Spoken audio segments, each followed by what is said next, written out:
Hello, I'm Dr. Sarah Radabaugh. I'm a chiropractor in Worland, Wyoming, and today we're going to talk about gut health. Because I've had lots and lots of questions about this lately, and your guts are so important for the rest of your body. This is such a widely studied field right now. We find out new things every week about how important our gut is as far as the balance of bacteria and how that affects the rest of your body, like your brain and your immune system at the very minimum, but really everything. It's amazing what a change in your gut health can do for your overall health. Just amazing. And so it's really critical that you have a healthy gut, a healthy functioning gut, because that's the base of so many other things. So what's not normal? It's not normal to have chronic constipation or diarrhea. It is normal to have a nice normal bowel movement, comfortable, regular consistency every day. Really, we should poop every day. Something I was just talking about, actually somebody else brought this up yesterday, and it made me really think that, when our kids are little, we pay such close attention to their diapers and how often they're pooping and what it looks like, and then we kind of stop doing that at some point, especially when we're grown-ups. We stop worrying about our poop so much. But it's really important. So I will post in the comments of this video a link to what your poop is supposed to look like. There's actually a scale where you can rate yourself as far as what consistency your poop is and how healthy that is or not healthy, because it's really important. So you're supposed to poop every day. One of the most common things that we recommend for digestive health is probiotics. And so for those of you who don't already know, a probiotic is something that comes in a capsule, in a bottle, but there's actually live bacteria in here. Why? Why would we want to put bacteria in our body? Because your gut is filled with billions and billions and billions of good bacteria that are supposed to be there doing their job, helping you to digest your food, absorb your nutrients, and it's really the foundation of your immune system, among other things. And so probiotics can be really, really, really helpful. This is not something you usually have to take every day for the rest of your life, like a multivitamin. It's more like you need a boost every now and then you take kind of a maintenance dose, which is often just a couple of capsules a week. So what do you look for in a probiotic? You want one that is still alive. Unfortunately, as you all know, our supplement and vitamin industry is really unregulated, and you never know if you're just buying something at Walmart, for instance, that what is in there is what they say it is, and that it's bioavailable and that it's actually doing anything. And probiotics are a really good example of that. If you buy a probiotic from Walmart, it's probably useless because it's hard to keep this stuff alive. So we carry the best one I've been able to find. There are 25 billion CFUs, or colony forming units, in one capsule, which is the highest concentration that I've been able to find in a really good quality probiotic. So you're looking for something in the billions of CFUs that's refrigerated, that you trust the company, etc., because it's hard to keep these alive. So this one's called Theralac. This, in general, for a normal person just having some mild digestive issues, I would probably recommend what it says on the bottle, which is 1 capsule every day for 2 weeks, and then 1 capsule every 3 days for the rest of the bottle, which is a 30 capsule bottle. So that's kind of a normal probiotic maintenance dose. If you have been on a bunch of antibiotics, if you are struggling with some serious digestive problems, probably I'm actually going to recommend you take 1 a day for the whole bottle. That's kind of normal for probiotics. The next question I often get is, what's a prebiotic? Because that's another term that's just kind of thrown out there these days. Prebiotic is the fiber that is the stuff for the probiotic to grow in. So if you think about planting a garden, the probiotic would be the seeds that you're planting in your garden, and the prebiotic would be the soil that you're planting the seeds in. So it's really important to have both.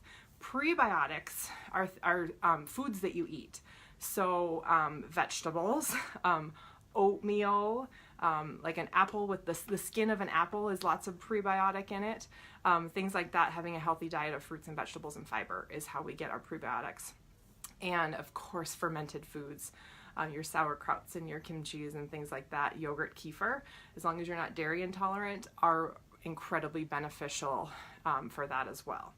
The next question I always get is, or somebody will say, well, I don't need a probiotic because I eat yogurt. That's great, and as long as it's not packed with sugar, it's probably good for you to have yogurt, but yogurt is in like the 100 million CFUs of bacteria, whereas what I just said was this is 25 billion CFUs in one capsule. So it's a whole different, like not even comparable. So you actually do need a capsule of probiotic if you're struggling. Most likely you do if you're struggling with some serious digestive issues. Yogurt's usually not enough. So what else? Other things I frequently recommend for digestive health. Magnesium. Taking magnesium is usually very great for constipation and helping to get regular bowel movements going. DGL is something it's diglycerized licorice. It comes in a little tablet, and it is wonderful at helping you break down your food. It's really great for heartburn type issues, as is papaya enzyme. Papaya enzyme is also something, it's one I frequently recommend to my pregnant patients. Papaya enzyme really can help with heartburn, and it's very, very safe, and it's delicious actually. So those are some natural options for those types of issues that we see a lot of. Aloe vera juice, another great option, especially for heartburn. It's like tasteless. It's just a liquid. You kind of do a shot of it. Like a shot every day is often a good dose for people. So let's talk about kids. I'm a pediatric chiropractor, and I specialize in children. And constipated kids are so very common, and it is like one of my favorite things to see because very often we can help them have regular normal bowel movements. And with little people, that changes their confidence level, their personality. I have seen amazing changes in children once we get digestive health functioning better, once they're pooping normally. So a couple of things I use in my office for children. This is granular Theralac. So it's a powdered probiotic, and this is the one we give to infants. And so we do have this at the office, which is the very best infant probiotic I have been able to find. It's just a powder. You just do a tiny little bit, either right in the baby's mouth, or if they're older, we just mix it up with a little bit of baby food, but this is super easy to do. And then the other thing we carry is a chewable kids probiotic for older kids who can chew things easily. My kids love this thing. That's like their favorite. It's grape flavored, and it is the very best children's probiotic I have been able to find. I had a question about like which strains of probiotic am I looking for, and really you don't have to worry about that so much. In general, you want as many strains as possible in your probiotic, and just know that there are slightly different strains that we focus on for children and infants versus adults. That's really all you need to know about the different strains of bacteria because it's super complicated. So there's the children's probiotic. With my kids, who are now 9 and 6, this is something I will do anytime they have a little hint of constipation, my belly hurts, if everybody in their class is sick, or they're just starting to fight off a little bit of a bug of any kind. I give them a couple tablets a day because, like I said, probiotics are super duper good for your immune system too, not just your gut, because your gut is the foundation of your immune system. So probiotics for kids too. This is something new that we just started carrying because I see such complicated cases of constipation in children. This is called Ready, Set, Go. I think that's backwards, I'm sorry. And this is just a syrup. It tastes really good. I'm getting good reviews from the kids I've given it to. And it's plum extract, fig extract, psyllium seed, fennel seed, caraway seed, coriander seed, and ginger root. So it's all natural things that help get your bowels moving. Adults can use it too. So we do have that available. If I have a kiddo who's really struggling, I'll start them on that in addition to the probiotic, just to try to clean things out.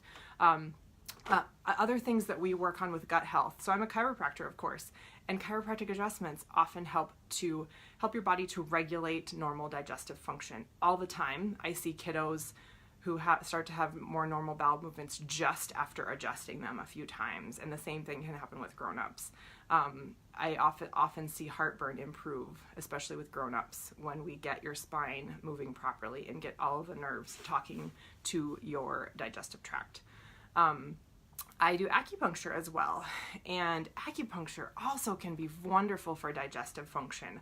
I just have had a really cool case recently, a woman who was struggling with constipation for almost her whole life, and has progressed amazingly well with just acupuncture. She was already doing a lot of things well. She was already doing diet and nutrition and things like that, but she was still struggling, and adding acupuncture was the key for her, and seriously has changed her life as well.